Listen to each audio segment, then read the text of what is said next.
The मॅचची trophy आपण पाहतो प्रत्येक मॅचसाठी. त्यानंतर उत्कृष्ट गोलंदाज साठी जी ट्रॉफी आम्हाला प्राप्त झाली आहे ती श्रीकृपा केबल नेट पेठाळ यांच्या माध्यमातून कैलासवासी आयुष पाटील यांच्या स्मरणार्थ ती ट्रॉफी आम्हाला पुरस्कृत करण्यात आली आहे.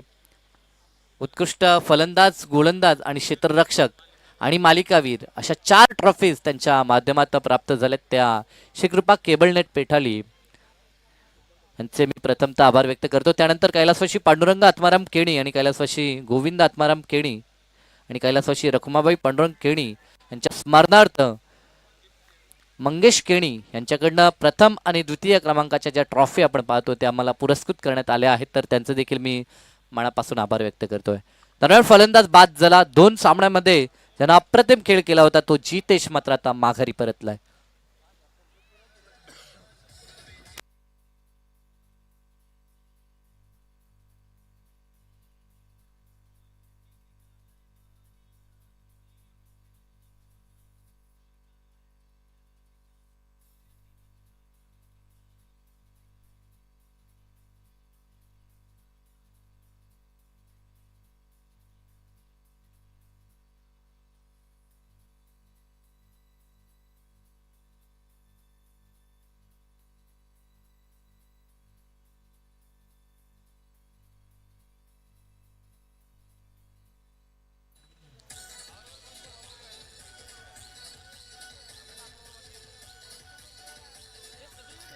Thank you DJ.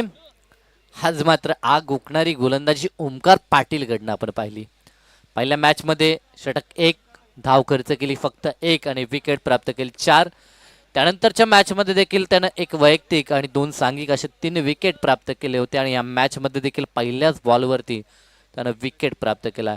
हा त्याचा लेखाजोखा गोलंदाजीचा जर आपण विचार केला तर आज अगदी त्याच्या खांद्यावरती जेव्हा जेव्हा जबाबदारी सोपवली, जेव्हा जेव्हा त्याच्या हातामध्ये चेंडू दिला तेव्हा तेव्हा त्यानं आपल्या टीमला ब्रेक थ्रू विकेट मिळवून दिला, ह्यात शंकाच नाही. तोच Omkar Patil once again right over the विकेटनं.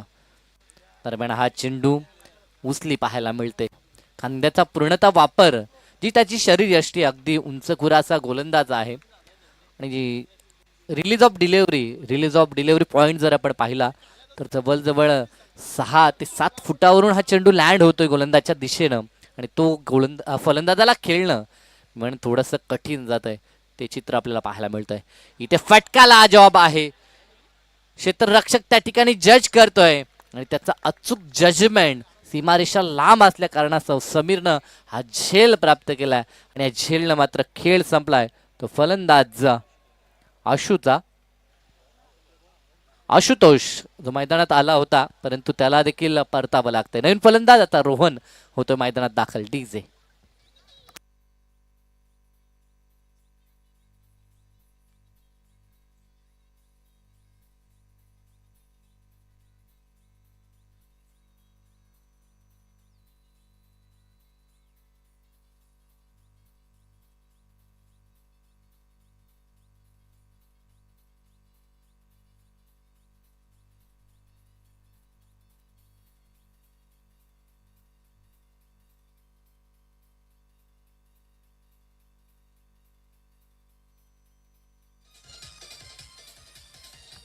Thank you DJ. Rohan आता मैदानाच्या आतमध्ये दाखल झालाय 6व्या क्रमांकावरती. रोहन म्हात्रे. तर एका बाजूनं सातत्यानं विकेट आपल्या नावावरती कोरत असताना आपण ओमकार पाटीलला पाहतोय. दरम्यान हा देखील चेंडू हवेमध्ये आहे. क्षेत्ररक्षक त्या ठिकाणी तैनात आहे. कोणती चुकी होणार नाहीये. Once again back to back 2 सफलता पुन्हा एकदा ओमकार पाटील कडून पाहायला मिळतात. ह्या अगोदर देखील हा कारनामा त्यानं 2दा केला होता आणि तो देखील एकाच षटकात केला होता आणि आता देखील तो हॅट्रिकच्या उंबरट्यावरती आलाय. आता देखील हॅट्रिक पूर्ण होईल की नाही हा प्रश्नचिन्ह उद्भवलाय. परंतु काय लाजवाब गोलंदाजी. आज फक्त विकेट आणि विकेट हेच लक्ष आपल्या डोळ्यासमोर ओमकारनं ठेवलंय आणि ते लक्ष तो सातत्यानं प्राप्त करताना आपल्याला मैदानाच्या आतमध्ये पाहायला मिळतोय.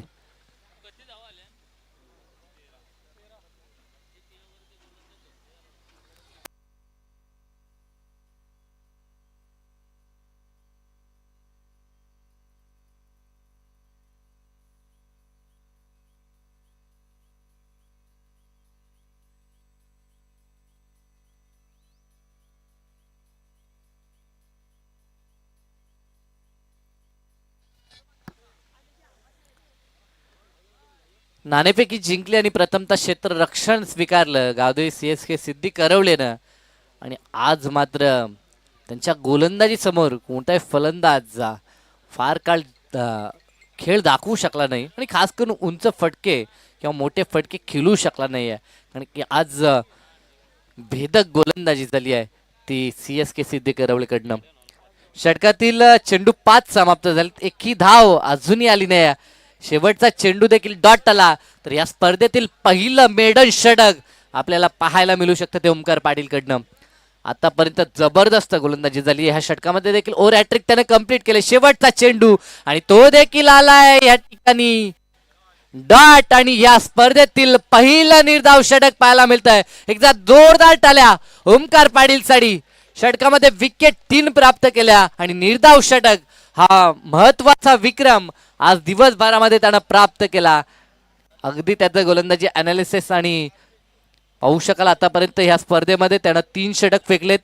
तब्बल जर विकेटचा विचार केला तर मित्रांनो 8 विकेट त्यानं प्राप्त केल्यात. पहिल्या मॅच मध्ये त्यानं विकेट प्राप्त केले होते 4, एकच धाव खर्च केली होती. त्यानंतर विकेट मिळवला तो 7 धावा खर्च केल्या होत्या दुसऱ्या मॅच मध्ये. आणि तिसऱ्या मॅच मध्ये त्यानं